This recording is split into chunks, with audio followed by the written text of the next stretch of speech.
कैसे हैं आप लोग? आप सभी का इग्नू गाइडेंस में बहुत बहुत स्वागत है। फ्रेंड्स, आज का जो वीडियो है ये आपका BHDAE 182 का है और ये जो वीडियो है ये BAG, BCom जी और BSc जी स्टूडेंट के लिए है। ठीक है, हिंदी भाषा और संप्रेषण में। तो चलिए फिर देख लेते हैं, ले लेते हैं, इसको समझ लेते हैं। सबसे पहले इसमें ये देखते हैं कि आखिर आप इसमें पढ़ेंगे क्या। तो जैसे स्वर एवं व्यंजन, संप्रेषण, भाषा का विकास, वर्ण वगैरह इसमें आप पढ़ेंगे। तो सबसे पहले इसमें हिंदी भाषा और संप्रेषण में ये खंड 1 यानी कि ब्लॉक 1 है और जिसमें हिंदी भाषा संप्रेषण में यूनिट 1 जो है उसमें हम पढ़ेंगे हिंदी भाषा का विकास। इसी तरह से यूनिट 2 जो होगा हिंदी की वर्ण व्यवस्था यानी स्वर एवं व्यंजन, और यूनिट 3 जो है उसमें स्वर के प्रकार पढ़ेंगे। यूनिट 4 में व्यंजन के उच्चारण के प्रकार पढ़ेंगे और यूनिट 5 में हम वर्णों का उच्चारण स्थान पढ़ेंगे। ठीक है, तो चलिए फिर यहाँ पे देखते हैं। सबसे पहले देख लेते हैं कि इसमें हमें पढ़ना क्या है, यहाँ पे बताया गया है। ठीक है, थोड़ा सा हम इसको इस तरह से ओके। चलिए अब हम यहाँ पे यूनिट 1 ले लेते हैं, हिंदी भाषा का विकास। हिंदी भाषा का विकास किस तरह से हुआ है, इसमें ये जो क्वेश्चन है कि हिंदी का विकास किस तरह से हुआ है ये वेरी इंपॉर्टेंट बन जाता है। ठीक है, तो सबसे पहले भाषा का अर्थ और परिभाषा देख लेते हैं, फिर भाषा का स्वरूप और प्रकृति देख लेंगे। ठीक है, और इसके बाद यदि वीडियो ज़्यादा लेंदी नहीं होता है तो भाषा के विविध रूप देख लेंगे, नहीं तो इसको हम नेक्स्ट वीडियो में ले लेंगे। ओके, तो चलिए सबसे पहले हम देख लेते हैं कि भाषा का अर्थ क्या होता है। देखिए, अगर जनरली हम कहें कि भाषा क्या होती है तो हम लोग बोलते हैं ना कि अपने विचारों को आदान प्रदान करने का जो माध्यम होती है वो भाषा कहलाता है। यानी कि हम अपने विचारों को किस तरह से दूसरों के समक्ष रखें, ठीक है ना, किस तरह से हम अपने विचारों को दूसरों को बताएं, वो क्या कहलाता है, वो भाषा कहलाती है। तो यहाँ पे देख लेते हैं कि भाषा का अर्थ क्या होता है। ठीक है ना, यहाँ पे कुछ परिभाषाएं दी हुई हैं जो आपको थोड़ा सा इन्हें याद रखना होगा, और जब आप परिभाषा थोड़ा सा याद रखेंगे, ठीक है, यदि क्वेश्चन एग्जाम में आता है और एक दो परिभाषा आप लिख देते हैं तो मार्क्स बहुत अच्छे मिल जाएंगे आपको। जैसे हेनरी स्ट्रीट ने क्या कहा है कि ध्वन्यात्मक शब्दों द्वारा विचारों के प्रगटीकरण को भाषा कहते हैं, और इसी तरह से बाबूराम सक्सेना ने कहा है कि जिन ध्वनि चिन्हों द्वारा मनुष्य परस्पर विचार विनिमय करता है उसके समष्टि रूप को भाषा कहते हैं। हमने पहले ही आपको कहा है कि अपने विचारों को आदान प्रदान करने का जो माध्यम होता है, हम आपसे कुछ कहना चाह रहे हैं लेकिन किस तरह से कहें, तो जब हम कह के किसी चीज को व्यक्त करते हैं, क्योंकि व्यक्त करने के भी साधन बहुत सारे होते हैं, हम लिख के भी कर सकते हैं, ठीक है, लेकिन जब हम कह के किसी व्यक्त को जो है व्यक्त करते हैं, किसी चिन्ह के ध्वनि के द्वारा व्यक्त करते हैं, वो भाषा कहलाती है। यहाँ पे इसे आपको थोड़ा सा समझना होगा। ठीक है, अब यहाँ पे अगर हम यहाँ पे ब्लॉक और ट्रेगर की देखते हैं तो उन्होंने कहा है कि भाषा यादृक्ष ध्वनि प्रतीकों की व्यवस्था है और इसके द्वारा समाज अपने विचार का आदान प्रदान करता है। ठीक है, तो यहाँ पे स्पष्ट रूप पे आप अपने विचारों का आदान प्रदान तो करते हैं लेकिन ध्वनि प्रतीकों के माध्यम से करते हैं। इस चीज को आपको माइंड में रखना होगा। ठीक है, तो जब एक तरह से उपयुक्त हम परिभाषा यहाँ पे दें कि भाषा है क्या, अभी तो हमने लोगों के द्वारा परिभाषाएं पढ़ी, लोगों ने भाषा को स्पष्ट किया, लेकिन यदि आप अपने अब लैंग्वेज में कहें एक अच्छी परिभाषा हम भाषा की दें तो भाषा ध्वनि मूलक, सार्थक और यादृक्ष व्यवस्था है जिसके द्वारा मानव समाज अपने भाषा भाषी समाज से अपने भावों और विचारों का पारस्परिक आदान प्रदान करता है। आप यहाँ पे सिर्फ इतना कर सकते हैं, इतना भी लिख सकते हैं कि भाषा ध्वनि मूलक सार्थक है, ठीक है ना, वह ध्वनि मूलक और सार्थक व्यवस्था है जिसके द्वारा मानव समाज, जिसके द्वारा मानव या समाज अपने भाषा भाषाई समाज से अपने भावों और विचारों का पारस्परिक आदान प्रदान करता है, ये भाषा कहलाती है। ठीक है, अब यदि हम यहाँ पे देखते हैं कि भाषा का स्वरूप और प्रकृति देख लेते हैं। ठीक है, तो अब स्वरूप क्या होगा, प्रकृति क्या होगा, तो भाषा जो होती है, ये हमें पता है, हम पढ़ भी चुके हैं कि जब व्यक्ति समाज में या जब मानव अपने विचारों को ध्वनि मूलक या ध्वनि के माध्यम से ध्वनि चिन्हों के द्वारा उसको प्रदान करता है, ठीक है ना, आदान प्रदान करता है, वो भाषा कहलाती है। तो वास्तव में भाषा जो होती है वो प्रतीकात्मक होती है और इसका कार्य संप्रेषण करना होता है, और जिन प्रतीकों को लेकर चलते हुए संकल्पना के रूप में साधिकृत होते हैं। यहाँ पे प्रतीकात्मक का मतलब क्या होता है, भाषा का मतलब, जैसे भाषा एक लैंग्वेज होती है और हम उसको लिखते भी हैं, इसीलिए आप इसको प्रतीकात्मक बोला गया है। ठीक है ना, तो यहाँ पे भाषा को प्रतीकात्मक माना गया है। और जो संप्रेषण के रूप में, संप्रेषण के कितने माध्यम होते हैं ये भी हमें पता है, संप्रेषण किस तरह से होता है, कम्युनिकेशन किस तरह से होता है, भाषा के माध्यम से तो हम कम्युनिकेशन करते हैं। ठीक है, तो यहाँ पे सांकेतिक वस्तु का अर्थ उन भौतिक और यथार्थ वस्तुओं के साथ जुड़ा है जो गैर भाषाई तथा वास्तविक जगत की होती है। तो तो यहाँ पे स्वरूप और प्रकृति में इतना कुछ खास नहीं है। हाँ, इतना हम कह सकते हैं कि वस्तु का मानव मस्तिष्क में जो चित्र बन जाता है वह संकल्पना मनोवैज्ञानिक, बौद्धिक, सामाजिक, सांस्कृतिक, जातीय और परंपरागत परिवेशों से संबद्ध होती है। यहाँ पे आप भाषा का स्वरूप और प्रकृति में आप कह सकते हैं। जैसे यहाँ पे एक आरेख बनाया गया है, जैसे कि एक परिवेश हो गया, चारों तरफ आपको यहाँ पे दिख रहा है कि ये जो है ये परिवेश है, प्रतीक है, संकेतात्मक संकल्पना हो गई, सांकेतिक वस्तु हो गई, यानी इसके इर्द गिर्द जो है वो भाषा घूमती है। प्रतीक से अभिप्राय यह है कि प्रतीक ध्वनियों का सार्थक और स्वतंत्र समूह है। अब देखिए, इसमें जब हम कोई चीज बोलते हैं, जैसे इसमें हम आपको पढ़ा रहे हैं और यहाँ पे हम आपको जो भी पढ़ा रहे हैं वो क्या है, वो ध्वनियों से मिलकर ही तो बना हुआ है ना, एक प्रतीक ही तो है। जैसे अगर हम प्रतीक पढ़ रहे हैं तो प्रा प्लस ती प्लस का प्रतीक, ध्वनिया का सार्थक, स्वतंत्र, इनको अलग अलग वर्ड में लिया जाए तो ये क्या है, यानी कि एक स्वर से व्यंजन को मिलके एक अल्फाबेट्स को लेके फिर वर्ड बनाया गया, वर्ड से फिर जो होते हैं शब्द बनाया गया, शब्द को जोड़ के वाक्य बनाए जाते हैं, तो यही प्रतीक कहलाते हैं। ठीक है ना। तो यहाँ पे हमारे पास यथार्थ वस्तु पेड़ है, जिसके रूपाकार की संकल्पना मानव मस्तिष्क में बैठ गई है कि पेड़ किस तरह का होता है। अब यदि हम इसके ध्वनि संयोजक करें पेड़ का, तो पा प्लस ए, यानी पे ए की मात्रा है तो पा हो गया, फिर ए हो जाएगा अड़ा, अड़ा और प्लस आ, छोटा आ। ठीक है, तो ये पेड़ हो जाएगा। तो क्या हो जाएंगे, ध्वनि हो जाएंगे। ध्वनियों के संयोजन से भाषी प्रतीक बन गया। यही होता है ध्वनि संयोजक, ध्वनि प्रतीक। ठीक है, तो पेड़ कई प्रकार के होते हैं, जैसे छोटा पेड़, बड़ा पेड़, नीम का पेड़, आम का पेड़, ये सभी होते हैं। उस शब्द पेड़ के रूप में जो संकल्पना पैदा होती है वह एक और साधारणीकृत होती है। यानी अब यहाँ पे प्रतीक भी क्लियर हो गया। ठीक है ना, यानी प्रतीक के रूप में या एक जैसे ध्वनि प्रतीक के रूप में जो हम अपने विचारों का आदान प्रदान करते हो भाषा कहलाती है। तो देखिए, हम आपको पढ़ा रहे हैं तो इनको भी आप संधिविच्छेद कर दीजिए। ठीक है ना, उदाहरण उ प्लस दा, फिर छोटा आ, फिर हा, फिर रा, फिर रा, इस तरह से। ठीक है, तीन प्रतीक हो जाते हैं। अब यहाँ पे एक संकल्पना बन जाती है। संकल्पना क्या होती है, हम आपसे बोल रहे हैं उदाहरण, तो किसका उदाहरण, कैसा उदाहरण। उदाहरण एक एग्जाम्पल हम आपको पढ़ा रहे हैं उसका हो सकता है, जो हम वर्ड आपको स्पेशल दे रहे हैं उसका उदाहरण, तो किस चीज का उदाहरण यहाँ पे देना, तो वो संकल्पना हो जाती है कि पेड़ तो किसका पेड़, पेड़ तो सभी तरह के होते हैं। ठीक है ना, तो यहाँ पे इसमें वस्तु के अपनी विशिष्टता का लोप हो जाता है, और यदि किसी पेड़ की संकल्पना को लाना होता है तो उसके साथ विशेषण लगाना होता है। जैसे कि ये देखो, अब पेड़ तो किसका है, यह नीम का पेड़ है। ठीक है, ये आम का पेड़ है, या बरगद का पेड़ है, या फिर एक छोटा पेड़ है, ये बड़ा पेड़ है। ये विशेषण हो गया, उसकी विशेषता बता रहा कि पेड़ तो है, हम पेड़ के बारे में पढ़ रहे हैं, लेकिन किसका, नीम का पेड़ है, ये विशेषता हो गई। ठीक है, विशेषण यही होता है। इसमें आपको इसके अर्थ स्वरूप में लिखना होगा। दो चीजों को आपको ले लेना होगा, बहुत ही आसान है। सबसे पहले भाषिक प्रतीक, ठीक है ना, जिसमें वस्तुओं को, भावों को अपने भीतर समेट ले। फिर दूसरा हो जाता है संकल्पना, जो हम आपको एक पेड़ का एग्जाम्पल देके आप वहां पे लिख सकते हैं। ठीक है, सांकेतिक वस्तु प्रतीक का संबंध मानसिक रूप से माना जाता है, क्योंकि ये वक्ता और श्रोता के मस्तिष्क में संकल्पना के साथ रहते हैं। जैसे हिंदी का शब्द होता है घोड़ा, संस्कृत में शब्द अश्व होता है, अंग्रेजी में हॉर्स, चीनी में माँ, रूसी में कोई और फ्रेंच में सेवल कहलाता है। तो ये क्या हो गए, विभिन्न भाषाओं में विभिन्न शब्दों का प्रयोग किया जाता है यहाँ पे। ठीक है, इसी प्रकार पशु शब्द, यानी हिंदी में जानवर का बोधक है तो मलयालम में वह गाय का।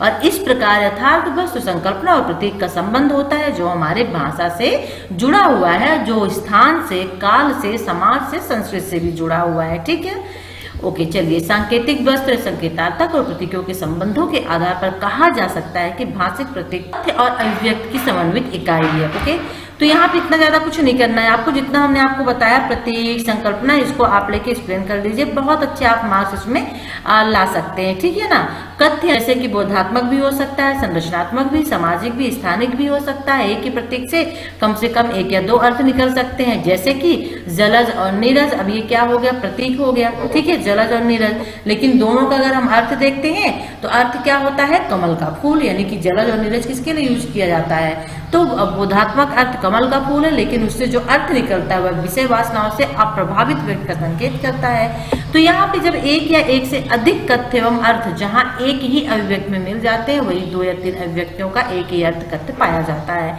जिसे हम पर्यायवाची शब्द भी बोल देते हैं। ठीक है ना, अभिव्यक्ति, अभिव्यक्ति, कथ्य। ठीक है, फिर अभिव्यक्ति, कथ्य, कथ्य दो, कथ्य तीन। तो वाक्य के धरातल पर तीन वाक्य देखते हैं। ठीक है, अब यहाँ पे मोहन ने मोटे लड़के को पीटा, पहला वाक्य बन गया।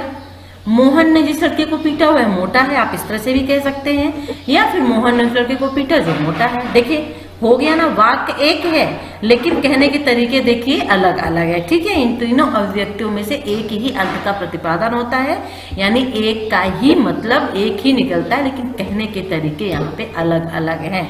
ओके, तो ये अर्थ और क्या हो गया, प्रकृति इसकी हो गई। ठीक है, समाज और प्रतीक का संबंध क्या होता है, बहुत है। सभी जगह अलग अलग तरह के लोग बोले जाते हैं, क्योंकि अलग अलग परिवेश होते हैं। जिसका जैसा धर्म होता है, समाज होता है, वैसे उसकी संस्कृति होती है, रीति रिवाज होते हैं, उससे ये जुड़े हुए होते हैं। तो भाषा को कथ्य यानी अर्थ और अभिव्यक्ति यानी ध्वनि दोनों के धरातल पर देखा जाता है। और दूसरे शब्दों में कथ्य और अभिव्यक्ति के संबंधों को जानना या समझना भाषा का विश्लेषण करना होता है। ठीक है ना। चलिए, अब यहाँ पे कुछ क्वेश्चन जैसे आपके दिए हुए निम्नलिखित प्रश्नों के उत्तर दीजिए। वेरी इंपॉर्टेंट आपके लिए, क्योंकि आप इसमें यही पूछे जाएंगे। ब्लॉग और ट्रिगर की परिभाषा देते हुए यह बताइए कि इस परिभाषा में किन 4 पक्षों का उल्लेख किया गया है। ब्लॉग और ट्रिगर की परिभाषा देते हुए 4 पक्ष कौन कौन से, बोधात्मक, संज्ञानात्मक, हम पढ़ के ही आए हैं। ठीक है ना, कौन कौन से बोधात्मक, संज्ञानात्मक और कौन से 2 और पक्ष। चलिए देखिए, यहाँ पे है विद्वान द्वय। ब्लॉग एवं ट्रिगर की परिभाषा काफी सीमा तक सार्थक और अधिक मान्य है, क्योंकि इनके अनुसार आपको ये लिख देना है। और यहाँ पे जो 4 पक्षों का उल्लेख किया गया है, यानी कि ट्रिगर ने ध्वनि प्रतीक, फिर यादृच्छता, व्यवस्था और समाज, यहाँ पे 4 आपको लिखने होंगे, पॉइंट लेने होंगे। पहला ध्वनि प्रतीक हो जाएगा, दूसरी यहाँ पे यादृच्छता हो जाएगी, और फिर उसकी व्यवस्था हो जाएगी, और समाज। यहाँ पे देखिए 4 पक्ष यहाँ पे हो गए हैं ब्लॉग और ट्रिगर के। ठीक है ना। ओके, जैसे यादृक्ष ध्वनि प्रतीकों के लिए आपके लिए उसके जो अर्थ है यहाँ पे नीचे आपको इसको एक्सप्लेन करने के लिए मिल जाएगा। ओके, चलिए हम अगला क्वेश्चन देख लेते हैं। हम आपकी यूनिट भी कंप्लीट करा देंगे, साथ ही साथ में क्वेश्चन आंसर भी करा देंगे, तो आपके लिए भी अच्छा रहेगा। ठीक है, फिर है कि ध्वनि, देखिए आंसर यहाँ पे 3 लाइनें दिया हुआ लिखने के लिए, मतलब इसका ज्यादा आंसर नहीं होगा, मुश्किल से 2 नंबर या 1 नंबर के क्वेश्चन पूछा जाएगा। ध्वनि प्रतीक से क्या अभिप्राय है, सविस्तार समझाइए। ध्वनि प्रतीक हम जस्ट अभी आपको ऊपर समझा के आए हैं कि ध्वनि, ये प्रतीकों की व्यवस्था देखिए यहाँ पे हो गई है। ठीक है ना। प्रतीक का मतलब क्या होता है, जैसे पेड़ है, पेड़ क्या है, तो पेड़ बड़ा, छोटा, लंबा सब तरह का हो सकता है, तो ध्वनि प्रतीक कहलाता है। ठीक है ना। प्रतीक का संबंध जो है आप यहाँ पे देख सकते हैं, बहुत ही आसान है। अब देखिए यहाँ पे प्रतीक से अभिप्राय यह है कि प्रतीक ध्वनियों का सार्थक और स्वतंत्र समूह है, और प्रतीक के रूप में गृहीत शब्द वाक्य, यानी कि जो हम आपको उदाहरण के लिए बता के आए थे, अभी यहाँ पे हमने आपको समझाया है कि वस्तु पेड़ है, किस तरह का है, बहुत तरह का पेड़ हो सकता है, सभी तरह के जो होते हैं पेड़ होते हैं। ठीक है ना। तो इसका आंसर आपको यहाँ से मिल जाएगा। ठीक है, चलिए अब हम अगला क्वेश्चन देख लेते हैं। बहुत ही आसान है, और मैं आगे कोशिश करूंगी लेसन कंप्लीट करवाने के बाद जो क्वेश्चन आंसर है तो उसकी मैं आपको PDF भी दूं। ठीक है ना, तो आपके लिए अच्छा रहेगा। ओके, तो 2 क्वेश्चन यहाँ पे दिए हुए थे, इनको सब विस्तार आपको सब विस्तार में वही करना है, पेड़ के बारे में आपको लिखना है। ठीक है ना। प्रतीकों की व्यवस्था का अर्थ क्या है, इसके उदाहरण से समझाइए। जस्ट अभी हम ऊपर पढ़ के आ रहे हैं, समाज का आशय स्पष्ट करते हुए ये भी बताइए कि प्रतीक व्यवस्था समाज से क्या संबंध है। सब कुछ अभी हम इसके ऊपर वाले पैराग्राफ में पढ़ के आ रहे हैं। यहाँ पे थोड़ा सा जो है गलत और सही करना है कि भाषा ध्वनि प्रतीकों की यादृच्छिक व्यवस्था नहीं होती है, ये गलत है, क्योंकि यादृच्छिक व्यवस्था होती है। भाषा का प्रमुख कार्य संप्रेषण होता है, प्रकार बिल्कुल सही है। भाषा ध्वनि प्रतीकों की व्यवस्था है, ये भी सही है। जो भाषा है ध्वनि प्रतीकों की व्यवस्था है। भाषा अपने प्रयोजन में बहुमुखी होती है, ये भी सही है। और प्रतीक में तथ्य और अभिव्यक्ति का संबंध अटूट तो है, लेकिन लचीलापन नहीं, ये गलत है। तो देखिए ये हमारा हो गया भाषा का अर्थ, भाषा का विकास किस तरह से हुआ है। अब भाषा के विविध रूप 1.4 यानी भौगोलिक, ऐतिहासिक, प्रयोगात्मक, प्रयोजन परक आदि विभिन्न आधारों पर भाषा के विविध रूप दिखाई देते हैं। तो विविध रूप कौन कौन से होते हैं भाषा के, देखिए भौगोलिक या क्षेत्रीयता के आधार पर भी भाषा के विविध रूप होते हैं। क्वेश्चन आता है कि भाषा से आप क्या समझते हैं, और भाषा के विविध रूप की चर्चा करिए। तो भाषा क्या होती है वो आपको लिखना होगा, और उसके बाद आपको पॉइंट बनाने होंगे। सबसे पहले हम लिखना होगा भाषा के विविध रूप निम्नलिखित है, भौगोलिक, दूसरा ऐतिहासिक, तीसरा प्रयोगात्मक, चौथा प्रयोजन परक। ठीक है, और इसके बाद एक एक लेके एक्सप्लेन कर देना होगा। तो पहला भौगोलिक या क्षेत्रीयता के आधार पर भाषा जो होती है वो व्यक्ति बोली होती है। ठीक है ना। व्यक्ति के द्वारा बोली गई भाषा, व्यक्ति की भाषा पर प्रत्यक्ष एवं दूरगामी प्रभाव पड़ता है, यानी कि हर व्यक्ति की अपनी बोली होती है। ठीक है। किसी निश्चित समय पर व्यक्ति विशेष का समूह वाक व्यवहार उसकी व्यक्ति बोली होती है। कोई भोजपुरी, कोई बिहारी, कोई जो है बुंदेलखंडी, कोई बघेलखंडी बोलता है, तो वो व्यक्ति की अपनी अपनी बोली होती है। ठीक है। फिर स्थानीय बोली, यानी कि वो हो सकता है कि वो भोजपुरी हो, लेकिन उसने उसका बोलने का स्टाइल जो बिल्कुल अलग हो, तो वो व्यक्ति की बोली हो जाती है, अपना तरीका अपना लेता है। भोजपुरी है लेकिन तरीका अपना अपनाता है, तो वो उसकी बोली हो जाती है। फिर स्थानीय बोली होती है, तो बहुत सी ध्वनियाँ बोलियाँ मिलकर एक साथ स्थानीय बोली बनती है, इसमें ध्वनि, रूप, वाक्य, अर्थ सभी होते हैं, ठीक है। फिर उपबोली भी होती है, अधिक स्थानीय बोलियां मिलकर जब एक उपबोली बनती है, जैसे भोजपुरी की छपरिया, खखार, शाहवारी है। भोजपुरी में भी बहुत सारी बोलियां, वो बोलियां हो जाती हैं। तो स्थानीय बोली भोजपुरी हो गई, फिर यहाँ पे उपबोली यानी कि खखरिया, छपरिया, ये सभी जब चीजें हो गई, और नागपुरिया, ये क्या हो जाती है, उपबोली हो जाती है। जब किसी बोली के अंदर भी और भी बोलियां निकल के आ जाती हैं, ठीक है। फिर बोली हो जाती है, तो एकाधिक उपबोलियां मिलकर एक बोली बनती है, जिसे विभाषा भी कहा जाता है, ठीक है ना। बिहारी उपभाषा में भोजपुरी, मैथिली और महंगी बोलियों का वर्ग है।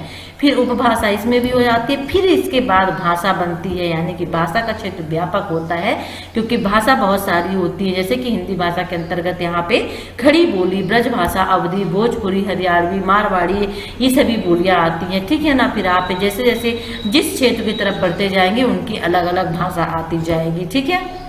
प्रयोग के आधार पर जो होता है, सामान्य बोलचाल की भाषा होती है, साहित्यिक भाषा होती है, साहित्यों में यूज की जाती है, लिखने के लिए यूज की जाती है, हिंदी, अंग्रेजी, फ्रेंच, रूसी, जर्मन आदि, ठीक है ना।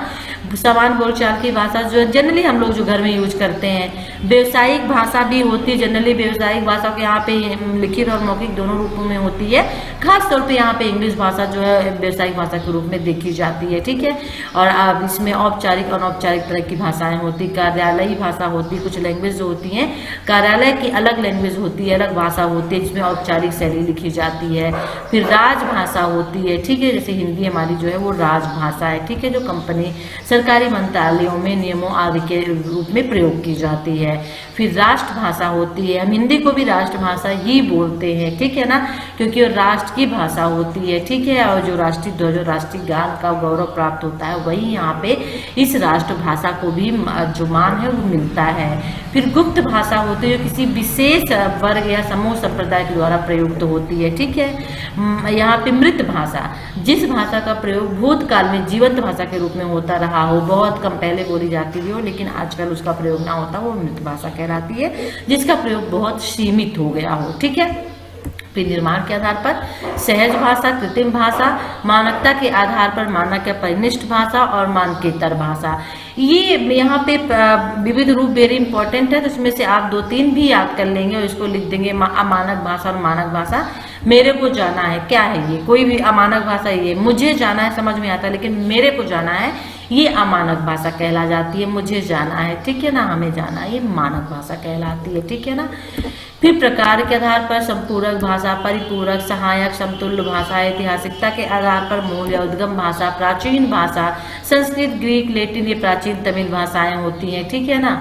और रूपी भाषा मूल या उद्गम भाषा कहलाती है। मध्यकालीन भाषा पाली, प्राकृत, अपभ्रंश यानी कि अशोक और बौद्ध के टाइम की भाषा। आधुनिक भाषा जैसे हिंदी, मराठी, बंगला, फ्रेंच। फिर सम्मिश्रीकरण के आधार पर भी कुछ भाषाएं हैं। पिजिन, जब कोई भाषा भाषी समुदाय किसी अन्य भाषाई समुदाय में उपनिवेश बनाकर रहता है, तो उसके परस्पर संपर्क से 2 भाषाओं के मिश्रण की प्रक्रिया प्रारंभ हो जाती है। भाषा प्रारंभिक और सरलीकृत रूप में होती है, ठीक है ना। एक प्रकार से मिश्रित भाषा होती है, इसलिए इसे संकर भाषा भी कहते हैं, हम संकर भाषा बोलते हैं, ठीक है ना। पिजिन भाषा, क्रियोल भाषा, ये पिजिन का विकसित रूप है। पिजिन बोलने वाली पीढ़ी के बाद आने वाली पीढ़ी पिजिन को क्रियोल में बदल देती है, यानी पहली पीढ़ी जब इसको अपनाती है तो पिजिन होती है, जब दूसरी पीढ़ी उसकी अपनाती है तो क्रियोल हो जाती है, ठीक है ना।